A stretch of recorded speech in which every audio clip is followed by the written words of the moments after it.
I know the tension that people feel at this stage is that they look at me and say, Mike, that sounds expensive. And yes, when you look at it as a cost per person, it is expensive.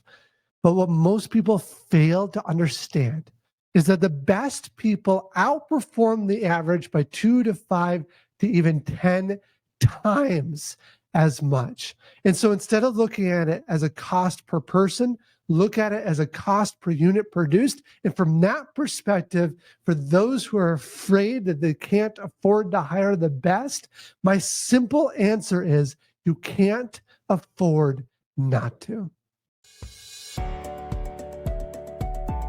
Welcome to Biz Help for You, the show that saves you the expensive learning curve by providing advice from industry experts in every facet of the entrepreneurial journey. Too many small businesses collapse. According to the U.S. Census Bureau, 20% fail within their first year, and less than 35% make it to their 10th anniversary. The goal of this podcast is to change that statistic. So if you're interested in learning more to be a successful entrepreneur, tune in today. Mike Kaeding is the CEO of Hart, which designs, builds, and rents apartments. They are transforming the way apartments are built and managed by incorporating technologies and efficiencies that have revolutionized other industries and led to high-quality, cost-effective projects. Hart's mission is to solve America's housing shortage by transforming the way apartments are built and managed. And in doing so, we will improve the way we all live. So, Mike, welcome to the show. Hey, thanks for having me. I am looking forward to this topic. It's definitely something I haven't talked about before in all the years I've had my podcast. But before I get into questions that I have for you, I would love for you to share your story of how you became involved in creating affordable housing. Yeah. So I guess just at a very high level, first, we're focused on that affordable housing. What we've been doing is we've been driving down the cost of construction. We've been achieving about a 20 to 30% reduction in those construction costs. And our dream is to someday reach a 50% reduction. But imagine what that means. That means someday your rent or your mortgage payment could be half. And that's our dream. To answer your question, I got started in this because it was a family business. My parents started it when I was quite young, and it was very small. In fact, growing up, we lost everything at one point, and my dad was even kidnapped in Peru. My parents slowly kind of built up that business over time. I was living it with them. In fact, there are pictures of me on cribs and construction sites. Not sure if that's totally legal, but that's how we rolled. That was my life. Mm-hmm. When I went out to college, the one thing that I knew more than anything else is that I wanted nothing to do with the family business. And the reason that is I didn't want people to think it was given to me. So I really wrestled with my own ego on that. But what I realized deep down is that more than anything, I wanted to make some kind of meaningful, positive impact in the world. And I realized if I could take this small business and grow it to a point, a much larger scale, to actually have a worldwide meaningful impact in solving housing affordability, then I could do that through this method. And so I put my ego aside and jumped in full throttle. And that's how I got started.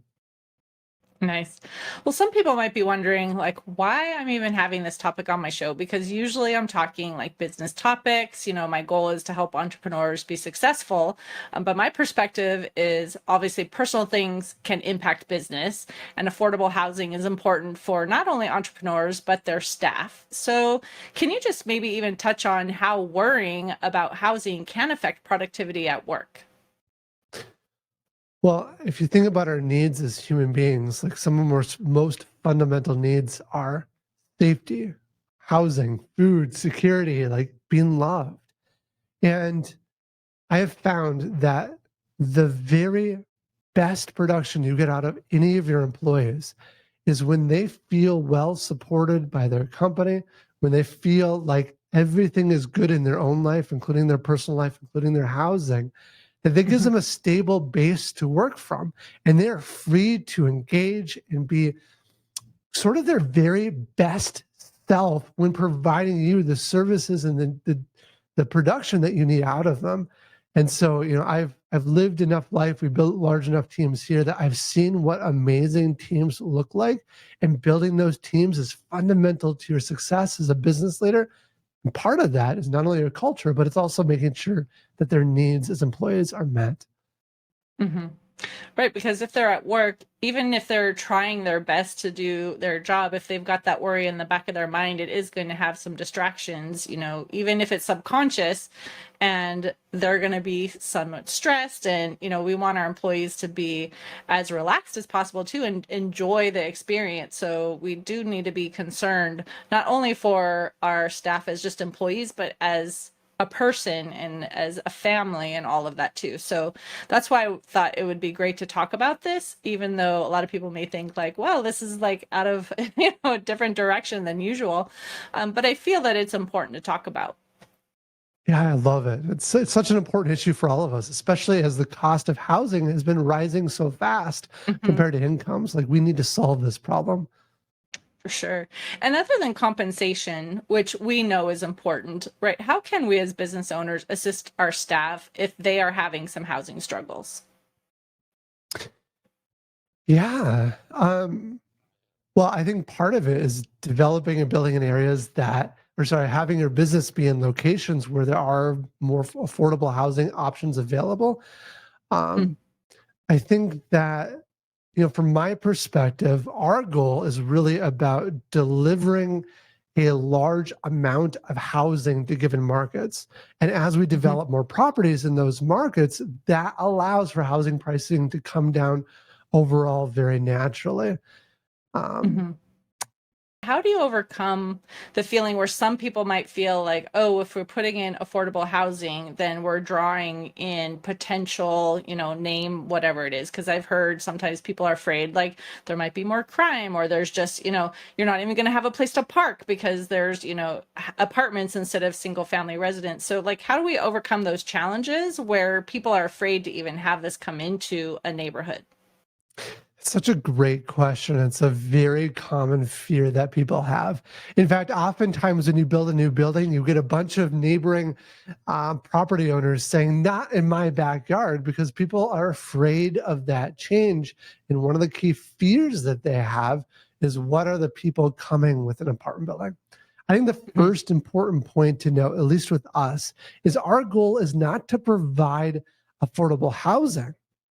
Instead, our goal is to make housing affordable.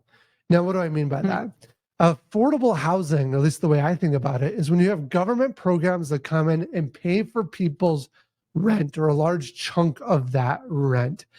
Uh, that's not going to solve the problem long term, because you can't pull enough money out of the rest of the economy into housing to solve housing affordability. But Mhm. secondly, you tend to attract not the greatest people.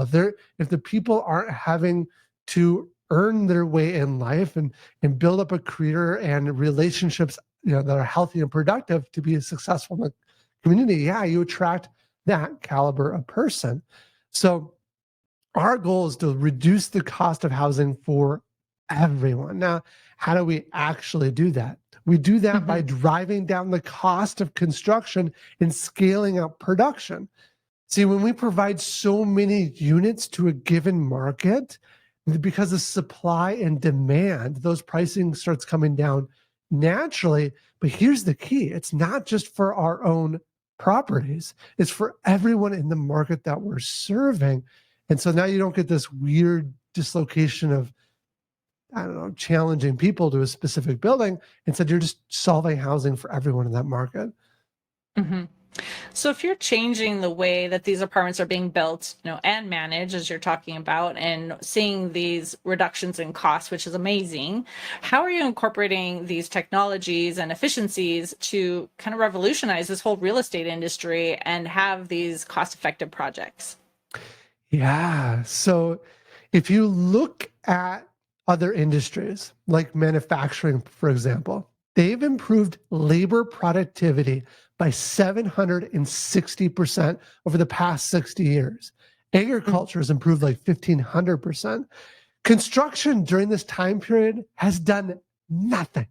It's improved by about 10% over 60 years. It's terrible.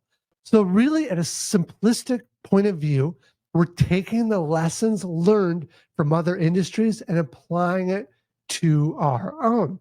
What does that look like?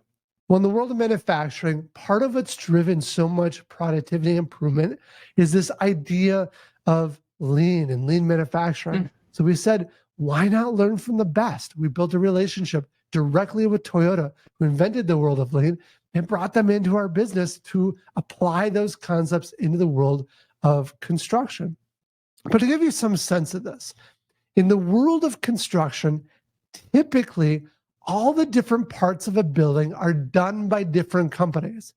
If a construction company were to produce a car, you'd have a different company installing the windshield, a different company installing the door, and a different company installing the wheel. And of course, the wheel company, they would call you up and say, hey, I'm so sorry, I got delayed on another project and I can't get back to yours for another 2 weeks. So you'd be shut down in your factory if that happened. See, the world of manufacturing looks at us and says, you're crazy. And we look back at them and say, this is the way it's always been done. Well, that's simply not good enough. And we need to change that. And to give you one more little tidbit, so we bring manufacturing principles into construction. One of those principles, I know, revolutionary, is the assembly line. How crazy, right? But how in the world could you take a building and drive it down a line? Well, you can't. But what you can do is you can take the person and move them through the building. So right now with our teams, about every 5 hours, each team moves through the building by one unit every 5 hours. And just that one technique alone can take a project that might take 15 months and drive it down to 9. That's interesting. Because as you were talking too, and I was thinking about that, yes, when you're building something, you have electricians, you have the concrete man, you have the framing, the roofers that, and like you said, if one person is delayed, then it delays other people. So if in this industry you have all these different types of, sub industries, how do you make that more efficient then so that they are working together and you don't have these delays and, someone is moving from unit to unit? Like, are these people able to do the multiple types of industries, or like, how does that even work? Yeah, so we have to build up our own teams internally. That's one of the key parts, right? Normally you're hiring subcontractors out. Said these are our own staff. Plumbing, electrical, HVAC, wall panel construction, precast concrete, engineering and architecture is all in-house. Then once you've done that, now you start working through the real challenge, and it's not easy. Elon Musk talks about how it's hard to produce a car, but it is 10 to 100 to 1,000 times harder to build the system that builds that car. That's what we're working on, is that system. So then we take the entire building, we break it down into smaller components. We call them batches. They're roughly the size of a unit. And then what we're trying to do is we're trying to make each batch about the same amount of work for every single trade that comes through that batch. Now that's hard to do because one unit has 3 bedrooms, the next unit's a studio. So this is where you get to like sub-unit batches and things. Now, once you've broken down into even amounts of work, what you do next is you plug in every job that has to be done. So in the very front of the train is carpenters. They got to frame up the unit. Then you might have plumbers and electricians and HVAC. And you have insulation and drywall and da-da-da-da all the way down the line. And then now you got this big train. Everyone's got to work in lockstep. Go one unit at a time every 5 hours. If any part of that fails, like the whole train gets pushed back and delayed. And then so that's the train, but then you got to get all the systems in place to support that train. So imagine sourcing and supply chain. We've got our own team that does that, and we source materials all over the world. We got people all over the world doing that, and we bring those materials in, but we've got to process and handle the volatility of those materials coming in. So there's so many pieces of the puzzle, but I hope it gives you some sense of the complexity of the problem. Sure. Well, I can also imagine that we've got these two kind of contradicting things. You want to have lower costs, but then you've got your labor, and you want to have reasonable wages. And, we know construction and roofing a lot of times too, those are like generally higher than a lot of typical wages. So how do you balance having, the fair wages and benefits or whatever you may offer to your staff, as well as trying to have those costs, less expensive than what is typical, so that you can have the affordable housing, or the Great housing that's question. affordable? Yeah. And there's a simple counterintuitive answer to this, and that is to pay the best. Pay top of market wages, provide top of market benefits. When we look at our benefits and our pay, we don't look just in our own industry. Like for benefits, for example, we look at Google and Facebook and places like that. And we have pretty much every benefit that those other major tech companies offer, including things like unlimited paid time off for entry-level construction workers. I don't know of any other company that's doing that. So you bring all those pay and benefits top of market. Now, here's what many people fail to understand is how important it is to hire the very best. And when I say the very best, I truly mean the very best. We've had employees that in 2007, Steve Jobs announced the iPhone. Steve Jobs walked off stage, and that employee walked on that same stage following Steve Jobs' announcement. It's that kind of caliber of people. And when you bring those people together, they change things. They make things happen for you that you didn't know were possible. They unlock doors that can revolutionize what you're doing. Now, I know the tension that people feel at this stage is that they look at me and say, Mike, that sounds expensive. And yes, when you look at it as a cost per person, it is expensive. But what most people fail to understand is that the best people outperform the average by 2 to 5 to even 10 times as much. And so instead of looking at it as a cost per person, look at it as a cost per unit produced. And from that perspective, for those who are afraid that they can't afford to hire the best, my simple answer is you can't afford not to. Mm-hmm. Right.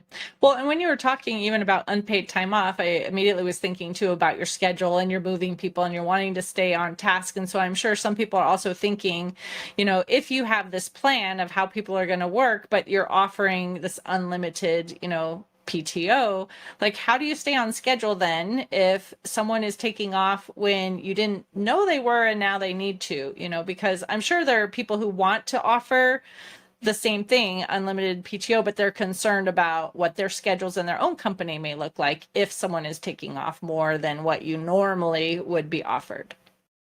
Yeah, so this is great. These are the very challenges we wrestle with. First off, if someone's taking excessive PTO, it's not a PTO problem, it's a person problem. Like we have the wrong person in that seat and that person in the company. And so we follow the Netflix approach of the keeper test, which is the question managers ask on a regular basis. If a particular employee were to quit tomorrow, how hard would we fight to keep them? If the answer is anything short than we're enthusiastically wanting them to be here, then they're the wrong person. And so usually if they're taking excessive PTO, it's more than just PTO. There's other problems related to that person. And frankly, if my top people took excessive PTO, I don't care. Like they're probably on, they probably recognize it's a lot of extra PTO and they're probably helping us out while they're on vacation, right? But they're just producing so much awesome work that I just don't care. But then you have the next issue, which is you got to maintain production, right? And so one of the simple things is like, hey, we hire the best. They know that they're responsible for production levels. So then amongst themselves, amongst the team, they figure it out, right? Like, okay, guys, our team, for what we do, we've decided that we don't want more than 2 people to take off at the same time so we can maintain production. Or maybe it's a different team where the production is a little bit more fluid and flexible, and they say, okay, not a problem. We're all taking off the week of 4th of July, but we can handle it because we can kind of batch some of our work in advance for that. But then you still have issues with like sickness. Maybe you have multiple people off at the same time.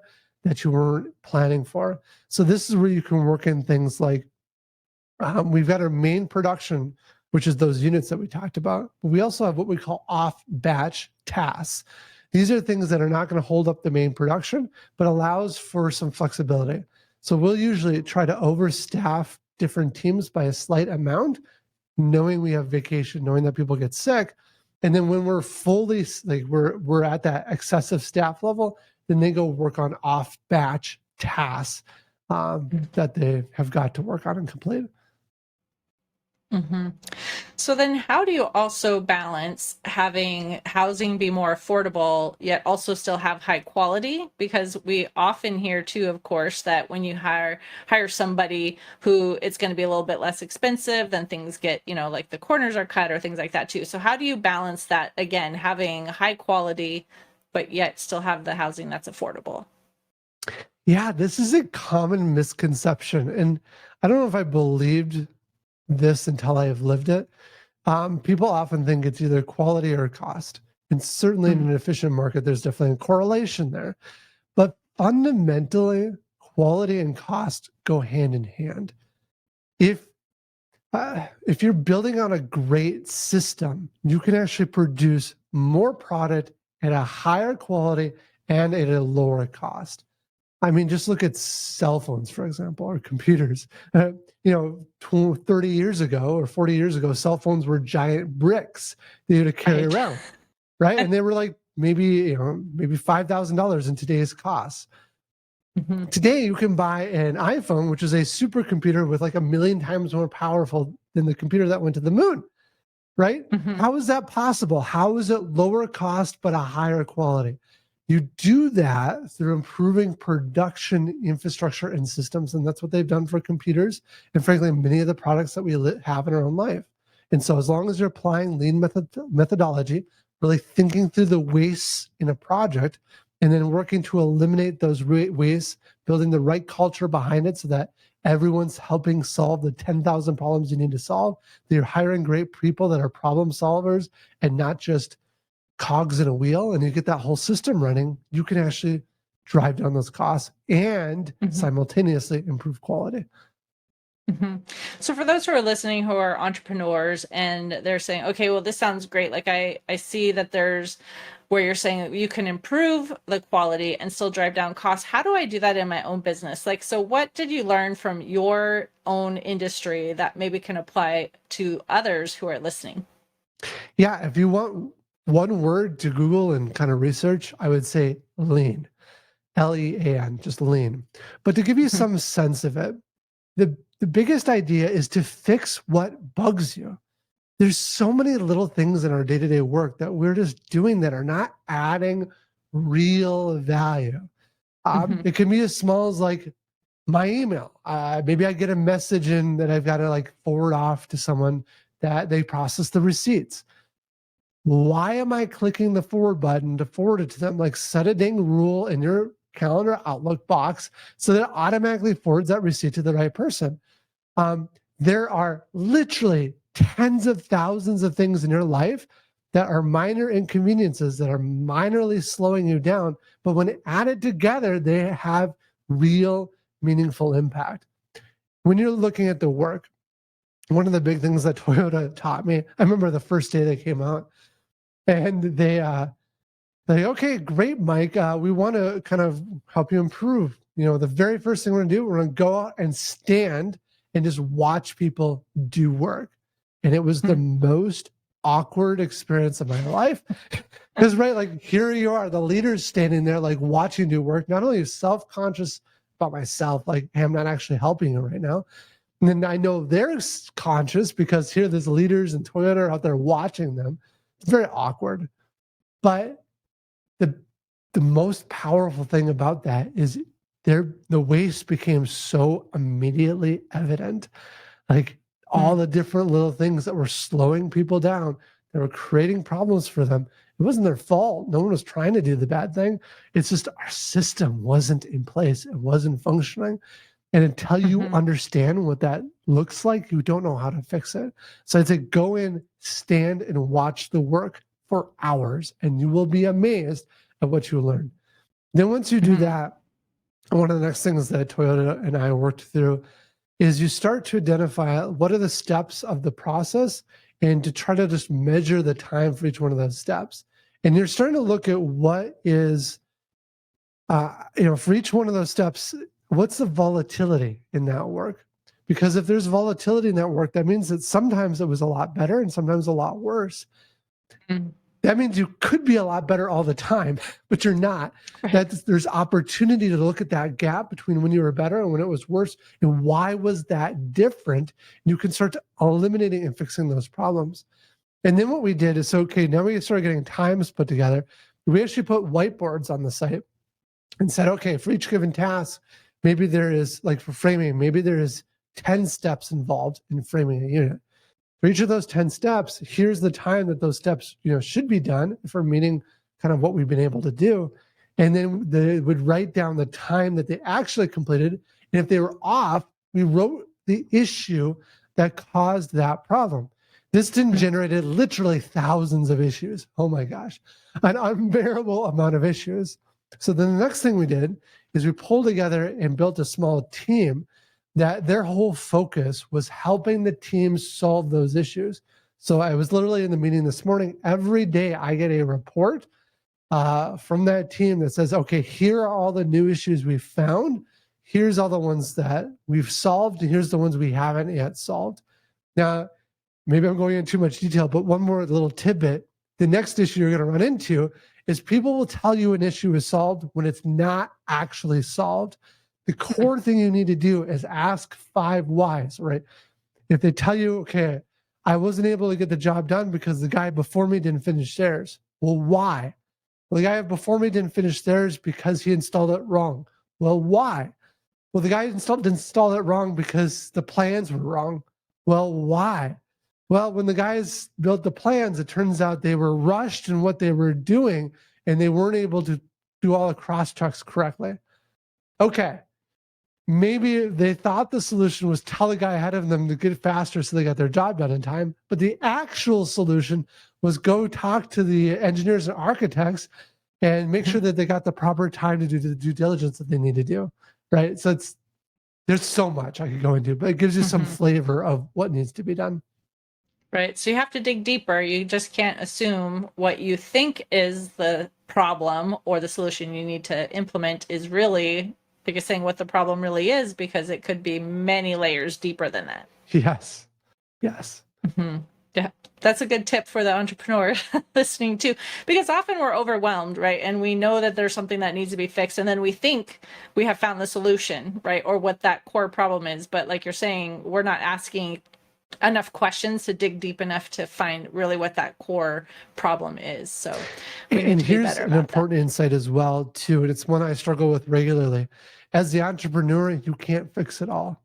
And really what you need to be thinking about is how to build the capacity within your team to be able to identify, discuss, and solve those issues.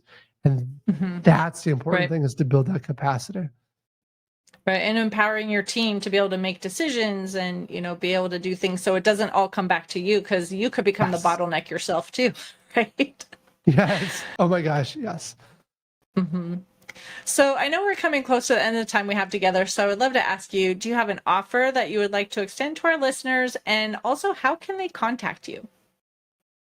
Yeah, the best way to contact us or to visit us is simply to go to our website. That's norhart.com, NORHART.com.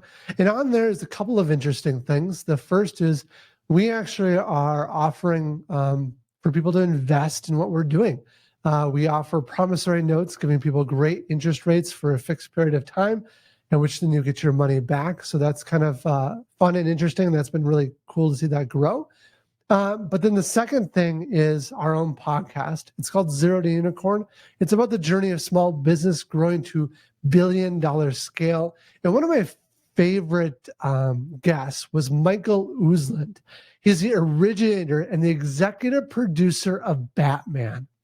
And he was, as fairly young, he was able to pull some investors together and eke out and get the movie rights to Batman.